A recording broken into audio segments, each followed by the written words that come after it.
Middle East. I can see that going long beyond.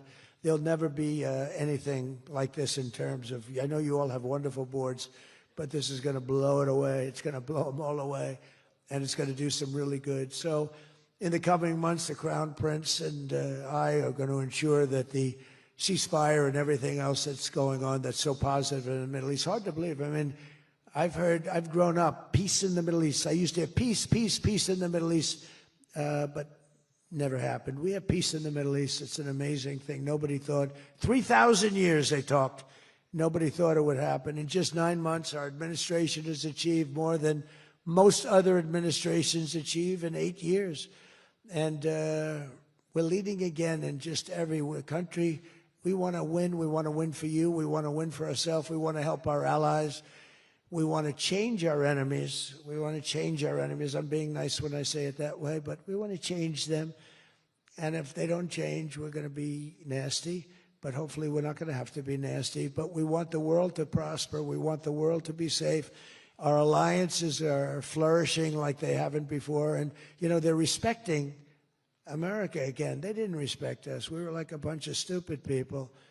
We had a president that couldn't get up and talk, couldn't walk up a flight of stairs. We had people that didn't know what the hell they were doing. We were an embarrassment all over the world. But now we have people that are respected at levels that we've never seen before. So I just want to tell you that this is a group that I respect. I read every single name of every single person sitting in each and every seat. And I either know you or I know of you. This is an amazing group of people. And it really is headed by that gentleman sitting right smack center with 2 seats in between him. He wants plenty of room. And he's going to be the king of Saudi Arabia right now.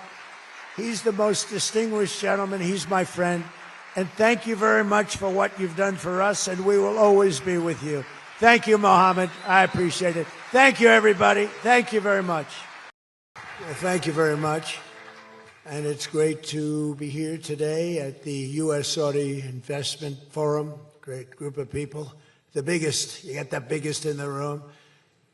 But some of the most talented, maybe most importantly, the word talent, successful and innovative business leaders anywhere on the planet.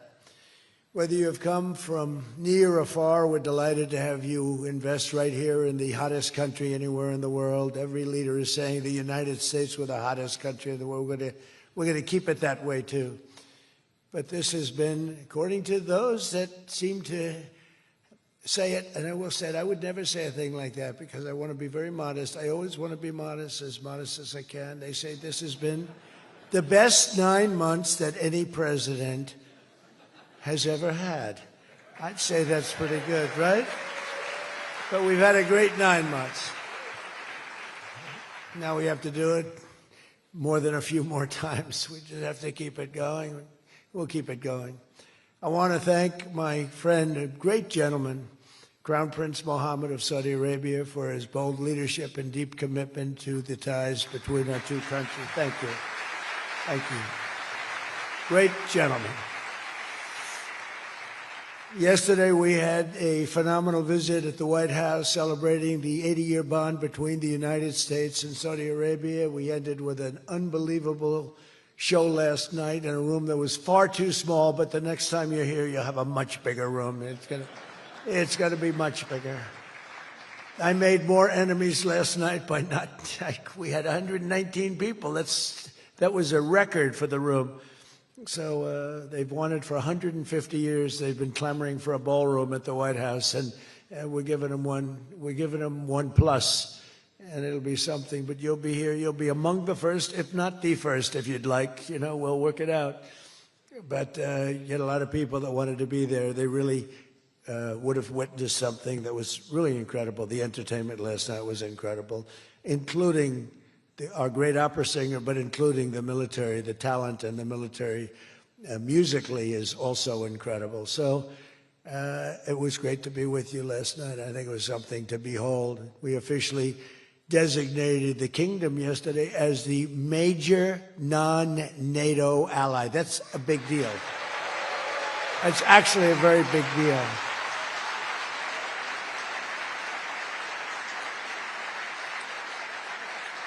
It's a great honor. That happens seldom, very seldom, if at all. So I just want to congratulate you on that. That's a sign of trust.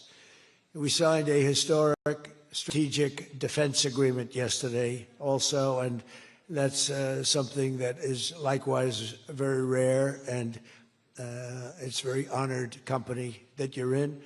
And we're going to be selling Saudi Arabia some of the greatest military equipment ever built. We build the best military equipment in the world by far. That's why we do the most business, including nearly 300 American-made tanks is what you're buying, among many other things, the airplanes, and we're working on getting that approved very quickly. It's already approved, but don't worry.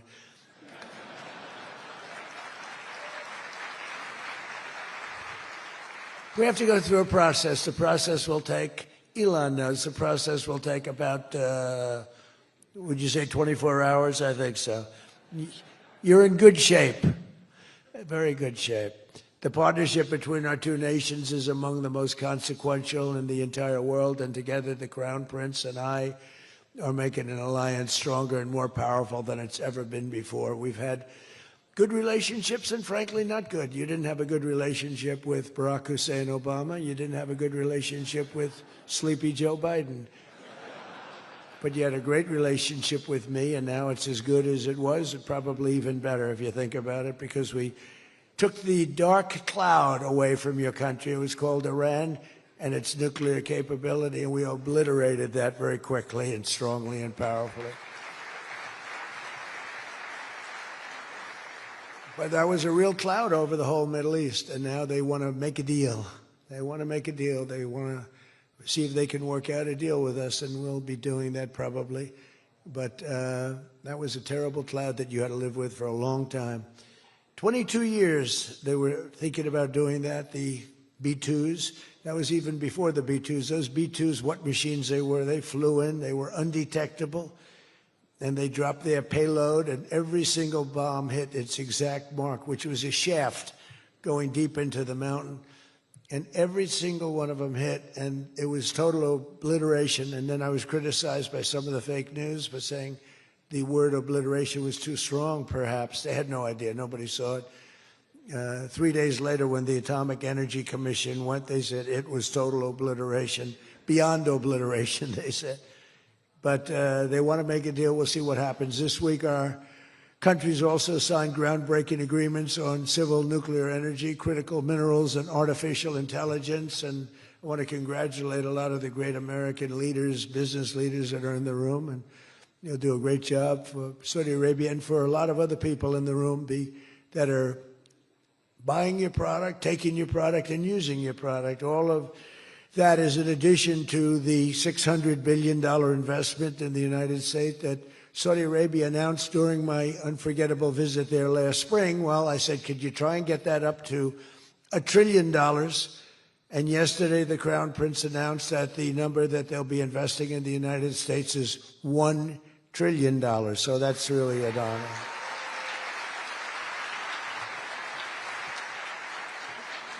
And we just took a picture backstage with some of the great business leaders and some of the great people, friends of mine from your country, and beautiful picture. And while we were taking the picture, I said, could you make it 1.5 trillion? So he's got something to think about. I don't know. We'll get something. I think we'll get something, Scott, right? But many of you in the room are playing a key role in making these projects happen, and we're told that $270 billion in agreements and sales are being signed between dozens of companies, and that's just happening today, $270 billion. That's big stuff. So on behalf of the thousands of American workers who I care about most, I want to thank you for bringing all those jobs and all those great opportunities to America and bringing great wealth to America. We've become a very wealthy country. We have a couple of little things. We're waiting for a decision. We hope that's going to be good, but if it's not, we always find ways, we find ways, but we've done things that nobody thought were possible, and we're taking in trillions and trillions of dollars. Tariffs have been, frankly, the best thing that's ever happened to our country. They've always been used against us, and we never had people that were smart enough to use them in the opposite direction. But now you do, and we have taken in trillions of dollars, and it's been absolutely amazing. We're going to be doing a dividend to the people, low and middle income, moderate income people, of at least $2,000. In addition to that, we'll be paying down debt very substantially. It's the kind of money we're taking in. And really, countries that took advantage of us are no longer taking advantage of us. Friends, some of our friends treated us far worse than our enemies on trade anyway, and we've got that all straightened out. And everybody's happy. They respect us again. You know, it's like one of those things. I think they like us better, and they actually respect us, and it works out much better for us, too. But I especially want to thank our numerous Saudi friends here today, including the ambassador to the United States, a friend of mine, Princess Rima. Thank you very much. Great job. Great representative you have. You sent a good representative. And many distinguished ministers and members of the cabinet, governor of the Public Investment Fund. Where's Yasser? Yasser's here someplace. Sometimes I see him dressed both ways. I don't know. It's cooler that way. I'd dress that way if I could. Yasser's terrific. He's a terrific man, actually. So thank you very much, Yasser. And Secretary Scott Bessent, who's been fantastic. Where's Scott? We're thinking about him for the Fed, but he wants no part of it. He likes being Secretary of the Treasury. I think we'll leave him. So let's cross your name off, right? Officially, right? Remember, you said that. I love the Fed job. To me, it's the easiest job in the world. You play golf for 28, 29 days, then you go and make a little speech, tell everybody, in the case of the current guy, the wrong information because he has no clue. But if you have good instincts, you know, it's all based on instincts. I see they want to hire 3,000 economists, 3,000, to report to the Fed chairman. What are they going to do? Take all this information? 3,000 economists. That's why they're spending $4 billion on renovating a building that should have cost $25 million to do. They should have spent $25 million. They're building a basement into the Potomac River. I could have told them that's very tough to do and it doesn't work and it's very expensive. But they're up to $4 billion headed by this clown. But we have 3,000, think of it. They want to hire 3,000 economists. So they took a poll and they interviewed. One was a great economist whose name I won't tell you because I don't like him personally, but he is good. And the other one that got it the most right was a man named President Donald J. Trump. Do you believe it? Everyone else was wrong. And I didn't have an economist. Well, I had Scott. But we got it right, didn't we? Huh? We got everything right. Doug Burgum, where's Doug? Will you please drill a little bit faster? Between him and I'll tell you, you and Chris was great on television, and he's setting records. They're setting records, but I'll never be satisfied. Drill, you know, we got elected. Drill we must, I called it. Drill, baby, drill. Con Edison, a great utility from New York many years ago, they used to have it said, drill we must and dig we must. So when they were digging in a road, they'd have a sign, dig we must. Well, now we're putting those utilities to shame because I'm allowing all of those AI plants that are being built to build their own electric generating force, and they're building them like nobody's ever seen, and they're coming up with ideas and new contraptions like nobody's ever seen. And this way they can't blame me for not producing electric. I said, you produce it yourself. And actually they didn't believe I was saying that because nobody ever thought of a thing like that. They're building a massive plant. They were going to hook it up to a 200-year-old grid. And you know that wasn't going to work because there's no way of doing that. No way we could have done that. And I had the idea. This was my idea, approved by a couple of people. I said, why wouldn't that happen? They're building a plant for $50 billion. You know, if you build a shopping center for $50 million, it's okay. It's not a bad shopping center. $500 million, you're talking about top of the line.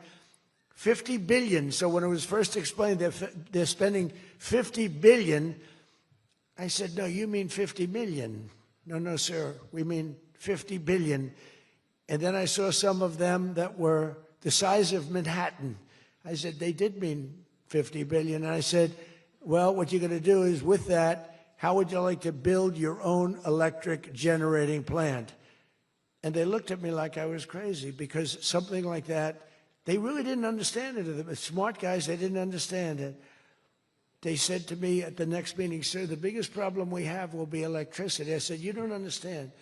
I told you last week, you're going to build your own. I'm giving you approval to build your own plant, and you will be approved within a period of 2 to 3 weeks. It used to take 20 years prior to termination. In other words, you would wait 20 years and you wouldn't make it. You'd be voted down 5 to 4.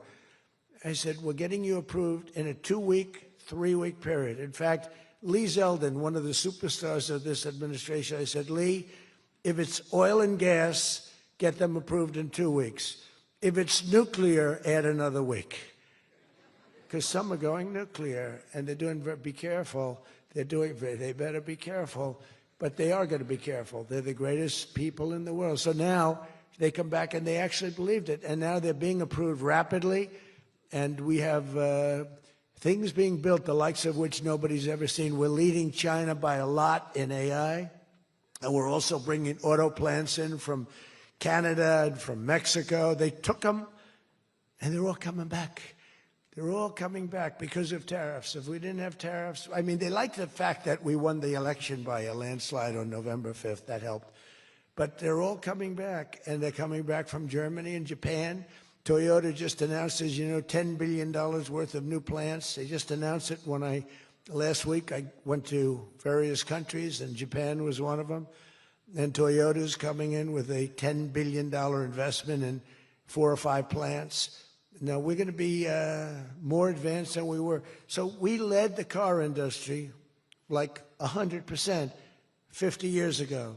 We led the chip industry 30, 40 years ago. We had 100%. Then people came in and started taking it. I don't blame them, Taiwan, et cetera. They took 100% because we had no president that protected our industry. If we would have said, it's wonderful that you're going to Taiwan, we think it's great, but when you sell your product back into this country, there will be a 250% tariff. Nobody would have left. Nobody would have left. And Intel would have been a giant. Intel would have been, where's Jensen? Intel would have blown, well, he now owns a big chunk of Intel. He's got it figured all different ways. Where are you, Jensen? Stand up. You have done such a good job. And you had a good 2 days, I understand, right? A good 2 days. How's Blackwell doing, okay? Any recent competitors? Anybody going to blow Blackwell away in the next week? They say 10 years. I don't know, maybe 2 years, 3 years. But you will not be stopping there. You'll be going further fast, right? An amazing job you've done. I want to thank Howard Lutnick and Christy Noem for being here. Christy, Howard, good job. Really good job. My daughter Tiffany's here with her great husband, Michael. Thank you very much, Tiffany. Thank you, honey. She was a great student. She went to Georgetown. She was a great, great student, and she finished really right at the top, and we were proud of you. And she was so proud, and her graduation got canceled because of COVID. But I say if her name were something else, they probably wouldn't have canceled it. They didn't like that she did so well in school. They weren't happy about it. I say they canceled your graduation because you were a great student, and they didn't want, but other than that, I have no problems. You see, I don't take anything personally.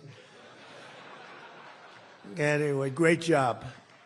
And of course, hundreds of the top minds in technology, finance, and private enterprise from both Saudi Arabia and the United States.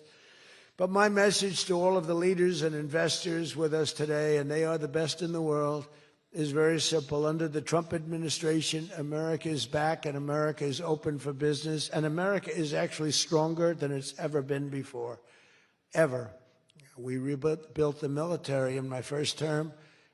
Foolishly, we gave a little bit to Afghanistan, but not very much compared to what we built.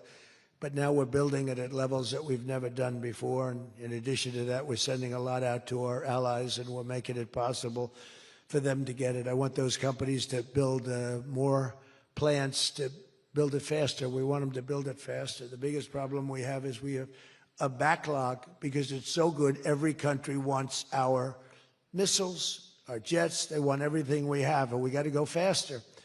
We just have a new plane, the F-47. It won a very strong competition. It's the newest, and that was won by Boeing. By the way, Boeing is doing an amazing job of coming back. Kelly is doing a great job. They're really moving, and it's really great to see. But they won the competition for the jet fighter, and they say it reaches levels that has never been reached, both in terms of stealth and speed and everything else that they go by. So they're just completing their factory, and they've already started work on the F-47. How did that number get chosen? I don't know, but I didn't pick it. I did not pick it. It was said, "Sir, we'd like to present you with the F-47. I said, "That's an unusual number. How did you pick that number?"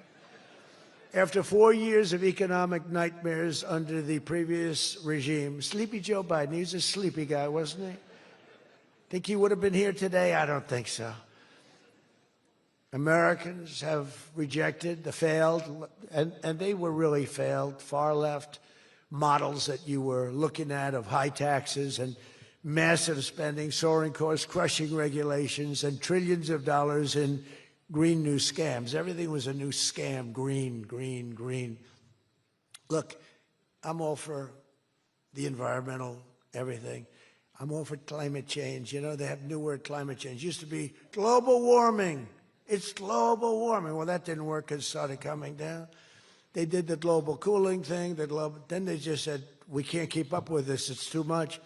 So we'll go, perfect words, climate change.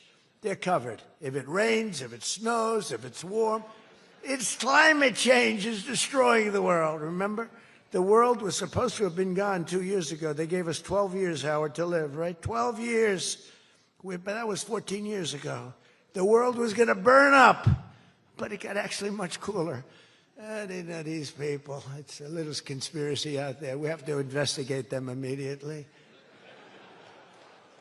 They probably are being investigated.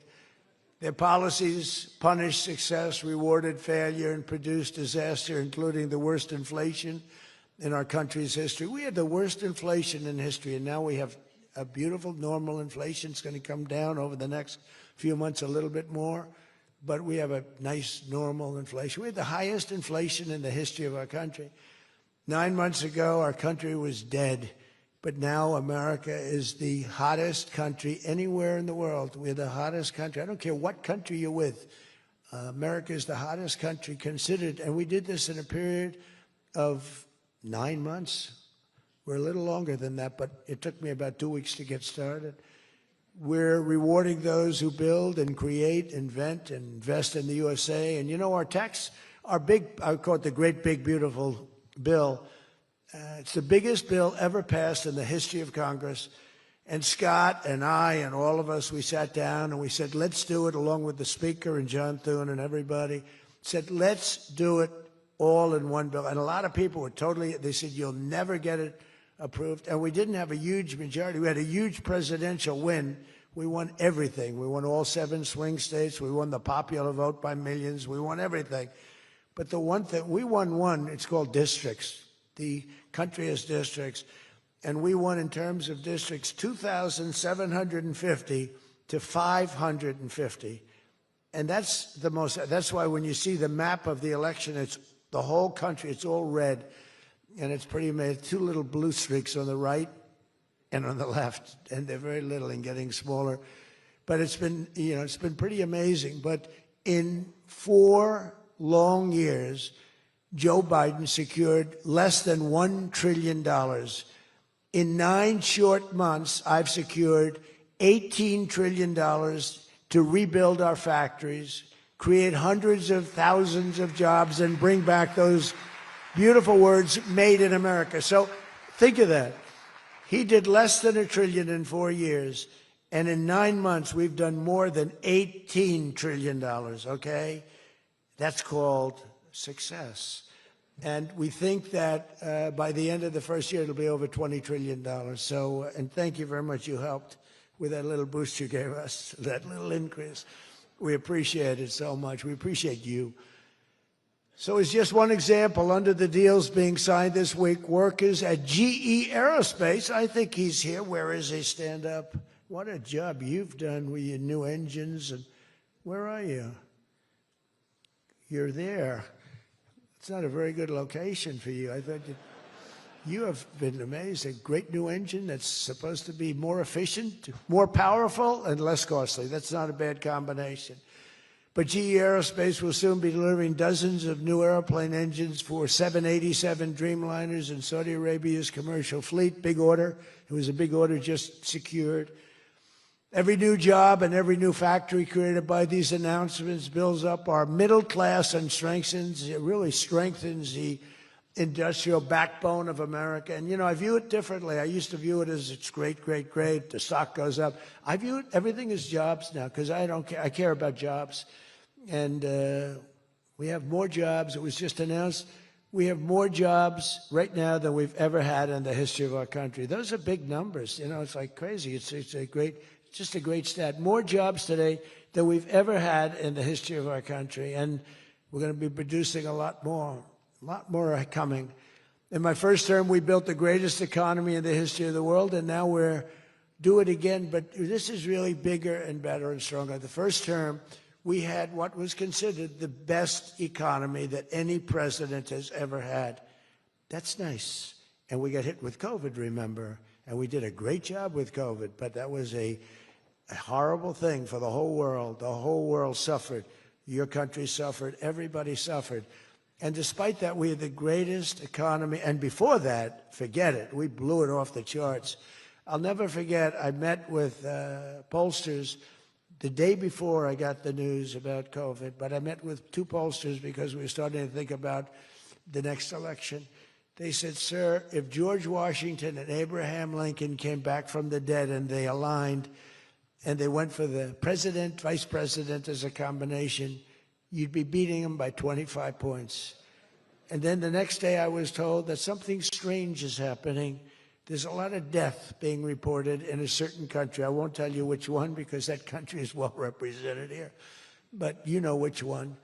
And thousands and thousands of people are dying.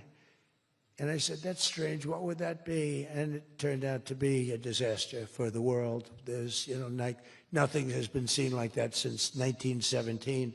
I always thought that when I heard, you know, pandemic or anything you want to call it, but I always thought that was like an ancient phenomena, that could never happen in modern times, but it did. But we did a great job with all of the things that we did with the vaccines, with so many of the drugs that we came up with, making you better. Regeneron is an example. Regeneron was fantastic. I give them great credit for what they did. But we did great, and then we started doing the gowns and the masks and the goggles and the ventilators. We were sending ventilators all over the world. We became the king of ventilators. But what a period of time that was for all of us. But despite that, we had the greatest economy in the history of our we had the greatest economy in the history of the world. And I'll tell you, it was an amazing time. But this looks like it's going to be blowing it away, because when these plants, which are being built now, and many are going to be started very shortly, many, but when they open, we're going to need numbers the likes of which nobody's ever seen before. And, you know, in some cases, you're building extremely complex plants. You're building plants to make computers and to make telephones, to make a lot of different things, missiles. But you're building plants that make things that are very, very detailed, and you have to have great knowledge. And you're coming here and you find, if we don't have people that did that before, we are allowing you, and I may take a little heat. I always take a little heat from my people, the people that love me and the people that I love. They happen to be toward the right of center, toward the right. Sometimes they're way right. But if you have to bring people to get those plants opened, we want you to do that, and we want those people to teach our people how to make computer chips and how to make other things. You can't come in, and I'm explaining, You can't come in, open up a massive computer chip factory for billions and billions of dollars like is being done in Arizona and think you're going to hire people off an unemployment line to run it. They're going to have to bring thousands of people with them, and I'm going to welcome those people. Now, I love my conservative friends. I love MAGA, but this is MAGA. And those people are going to teach our people how to make computer chips, and in a short period of time, our people are going to be doing great, and those people can go home where they probably always want to be. You know, when people are born someplace, they tend to want to go, and we have the greatest country in the world, but they want to go. But they're going to do. We had one case in Georgia where a battery factory, batteries are very dangerous to make. They're complex, much more complex than people understand. And they spent $1 billion to build a factory, and they were told to get out. And I said, stop it. Don't be stupid. And we worked it out. And now they're teaching our people how to do it. But they're going to have to spend, Jensen, I don't think you can open up a big plant with your friend from Taiwan where we're going to have 40 or 50% of the computer chip business at I don't think you can do that with people that don't even know what a chip looks like. Do you agree with that? So somehow, you know, the people that are against this are really, really smart.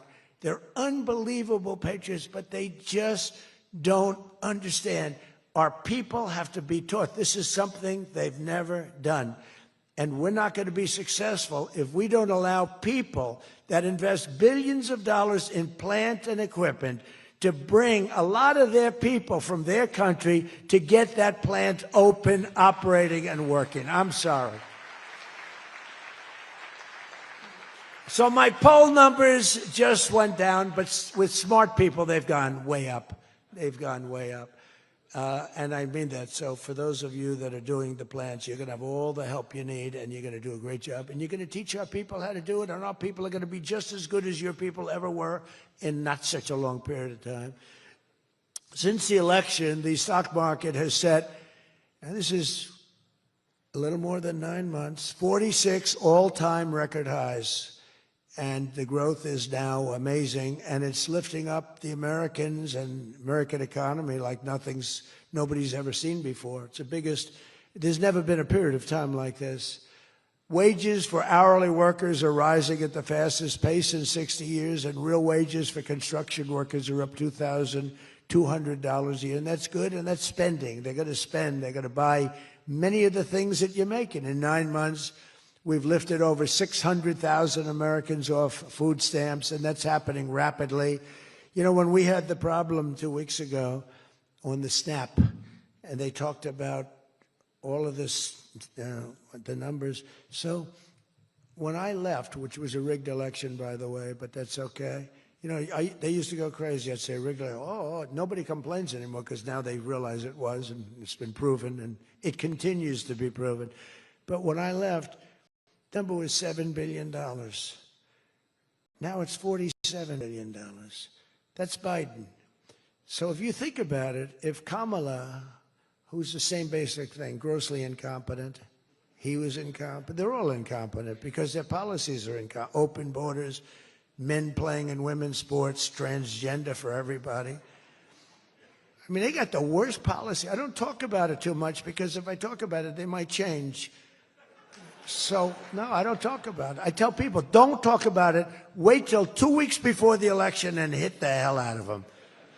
Right? We talked about that, right, Elon? He said, we wait 2 weeks before.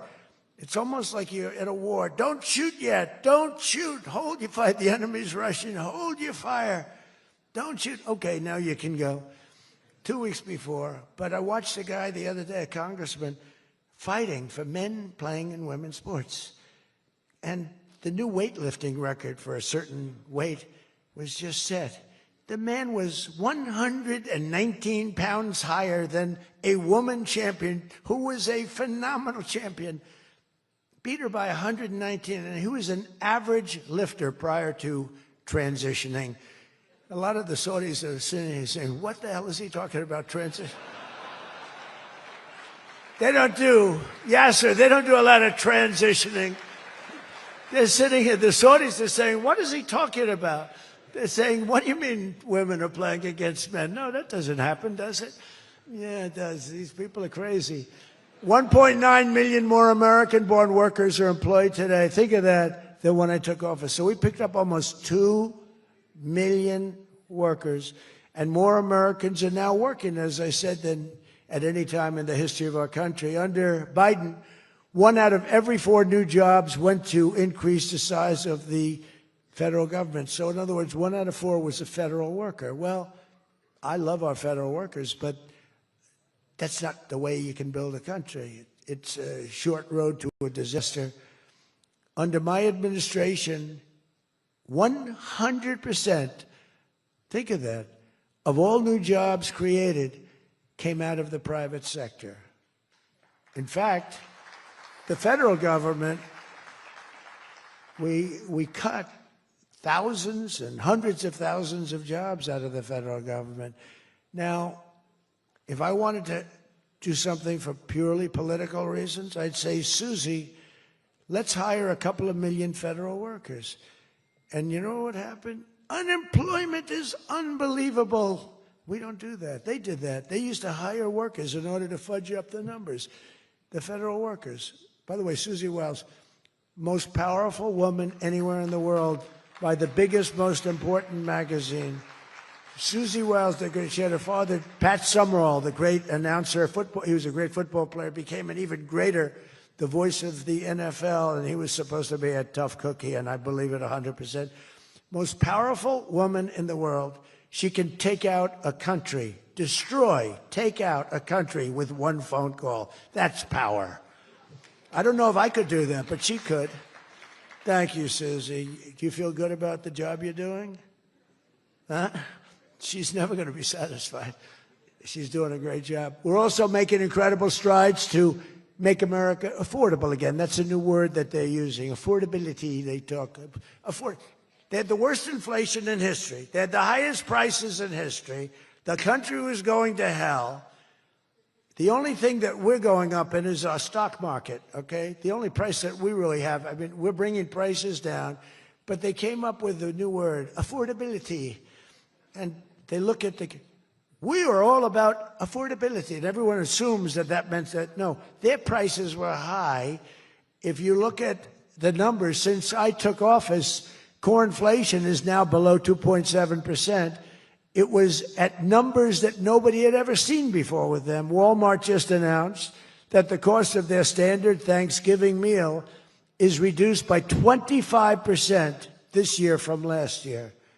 So they make, look, the Democrats, I don't know, some of you are probably liberal Democrats. I don't know about in your country. I don't know if you know that word, liberal. The word liberal doesn't exist. But they have a new word now. You can't use liberal, you have to use the word progressive. And I don't like using it. It's a beautiful word, progressive.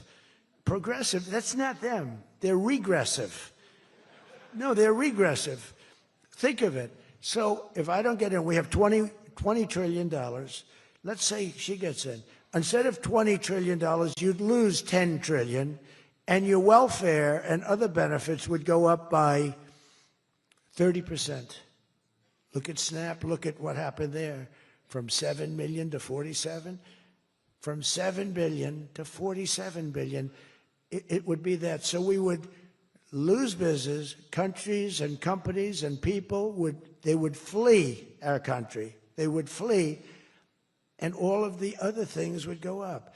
In other words, would end up with a shell of a country, and I'm being nice when I use the word shell. This country would have been in big trouble, and I don't want to get him in trouble, but that gentleman right there, the most respected man in the room, that's today because we're here.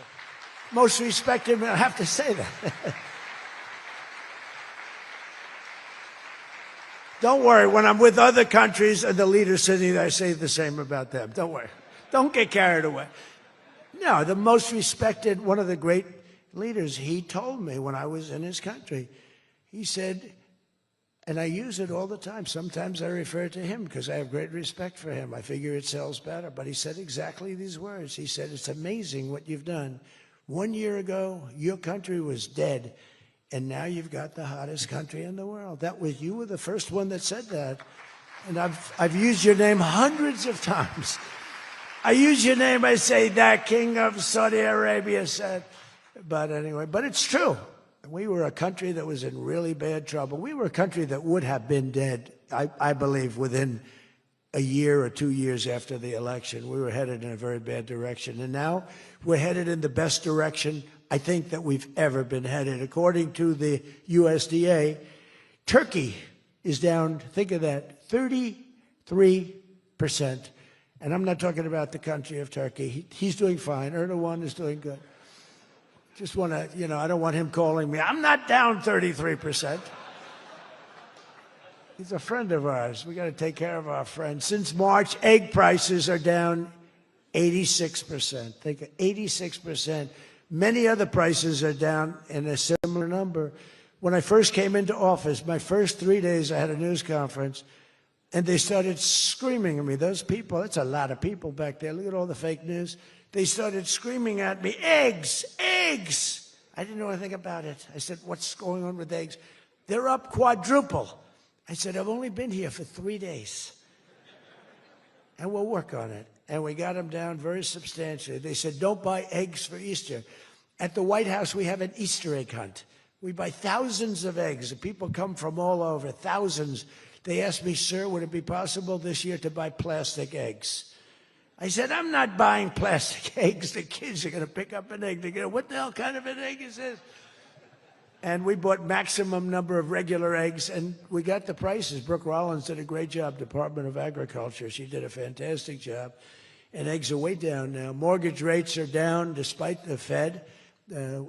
Scott, you got to work on this guy. He's got some real mental problems. No, he's something wrong with him. It's just sweet. I'd be honest, I'd love to fire his ass. He should be fired. Guy's grossly incompetent. And he should be sued for spending $4 billion to build a little building. I'm building a ballroom that's going to cost a tiny fraction of that, and it's bigger than the whole thing put together. You got to work on him, Scott. The only thing Scott's blowing it on is the Fed. Because the Fed, the rates are too high, Scott. And if you don't get it fixed fast, I'm going to fire your ass, okay? I can't tell you, Scott, sir, don't fire him. Sir, please don't fire him. He's got 3 months to go. Don't fire him. I want to get him out, Scott. Please. He's the voice of reason. You're very lucky you have him, I'll tell you that. Done a good job. I think Howard's a little bit more for firing him. Right, Howard? I think Howard would say, get him the hell out of there.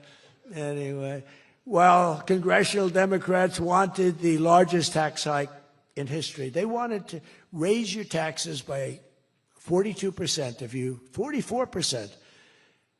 I proudly gave you the largest tax cuts in American history. Don't forget, the great big beautiful bill doesn't kick in until January 1st. So all these numbers that you're reading about, all these great numbers, that's without the tax cuts. The tax cuts take effect on January 1st, and that's no tax on tips, no tax on overtime, and no tax on Social Security for our great seniors. Even people that go buy a car, they've never had this. Middle-income people don't know what the word deduction is. They don't know. This room, they live on deductions. Me too. How much of a deduction do I get? We all live on it. Middle-income people, they don't know about that. They don't really have deductions. We're giving them a deduction on the interest if they buy a nice Tesla car and they borrow the money. You're so lucky I'm with you, Elon. I'll tell you, has he ever thanked me properly? Although I do let him buy other than electric cars, but these are minor details. We had a mandate, which even Elon thought was ridiculous, that everybody has to have an electric car by 2030. And once, fortunately, he said, that's a ridiculous thing. So I keep quoting, but I'm giving them a deduction. Now, Elon would like to have it differently. A deduction only if you buy a Tesla, right? But we'll let it be for everybody. But think of it. You get a deduction on the loan, on your interest payment. I think that's going to be an unbelievable boon to car sales. I think it's one of the biggest things And we'll see, but I think it's going to be. And the biggest thing I've done for business and jobs is deductibility, where all of that money that you're spending, 100%, think of it, expensing for all new equipment purchase, factory construction, including structure. Every single thing you're allowed to deduct expensing 1 year. And that's what made our first tax bill, in my opinion, more than anything else, bringing your money back in. We have that, we have everything. Trillions of dollars, hundreds of billions, but trillions of dollars. Apple alone, Tim Cook brought in hundreds of billions of dollars. You couldn't do it under the old tax code. You'd have to pay so much tax, and just the bureaucracy of it. We made it very simple. We charged a fair rate, and we took in billions. Well, we have that. But the expensing, to me, was the thing that made it so successful. And the other thing is all of those tax cuts that we got, that was the largest tax cut in history. On top of adding to those cuts, we extended the original tax cuts. If we didn't extend, you would have had about a 58% tax increase from that point, and we were able to get that extended. So I want to thank the Speaker of the House, and I want to thank John Thune. And a lot of people thought that bill, because we put everything into that one, we took 4 years worth of things and we put them into the great big beautiful bill, and we got it passed. It was close, like about a quarter of a vote. It was on fumes. We thought for a couple of moments we were not going to be able to get it. Then we would have had to have it in 9 or 12 or 14 different bills. And I don't think we would have gotten many of them approved. We would have gotten some easily approved, but some we would have gotten no votes on. By putting it all together, we got everything. And it was a great job, and I think someday it's going to be appreciated. But among other things, it's the biggest tax cut in history for people and for businesses. So just enjoy it, and think of me every once in a while when you're hiring new people and making a lot of money. You just think about us. But I'm cutting a record number of job-killing regulations. That's the other thing. And I've already slashed more than $1 trillion worth of regulations this year. My last term, I gave the largest regulation cut in history, and now we're doing it again. In fact, for every new regulation, they're mandated to cut 10. And so far, it's for every new regulation, they've cut 30. So they have the idea. And very importantly, we stopped Joe Biden's radical crusade to kill oil and natural gas. Somehow, I don't think Saudi Arabia would like me too much if we decide to kill oil and natural gas. There's nothing like it. It works. Windmills don't work. Other things, I don't want to get into it too much, but they don't work. What does work is natural gas, oil, nuclear, and other things. But the windmills are a disaster. I am the biggest negative person on windmills. They ruin your locations. They ruin. When I look at some of these countrysides that are littered with windmills, and every time it goes around, you lose money. The country loses money. It's a disaster. And I just hope that some of these countries that are losing their ass, we have countries that are going bankrupt because they're putting windmills all over the place. You're supposed to make money with energy, not lose money with energy. And we talk about oil, and we talk even clean, beautiful coal. I said, you're not allowed to mention the word coal unless you precede it by saying clean, beautiful. So I have my people in the office, they're talking about coal, right? And they're going, sir, a clean, beautiful coal is doing very well, sir. And then 2 minutes later, clean, beautiful coal. Then he mentions the third time, sir, coal. No, it's clean and beautiful. Because it needs a public relations help. Coal needs a little help, public relations-wise. So we refer to it as clean, beautiful coal, and it does have its place, that I can tell you. But we're streamlining permitting for all new energy projects, all new mining projects, and what used to take 28 days is now down to very little. But we had times when, not 28 days, we had times when things would take 14, 15, 16, and even 20 years to get approved. We have a maximum day, 28 days. That's the maximum it'll take. It'll never take more. You can come in with $1 trillion factory. You can come in with what it takes a maximum of, you don't have to go years and years and years, be abused by bureaucracy. If you build a plant now, you're going to have your plant done within 28 days. And a lot of you are all, because I see everyone shaking their head, you're all agreeing. We're getting you approved by very smart people quickly. You know, when you used to walk in with plans done by the best engineers in the world, thousands of pages, and drop them on some guy who's been there for 28 years approving environmental impact statements, and he's looking at pages that he's never seen, and he's supposed to approve it. He has no idea what the hell is in those pages.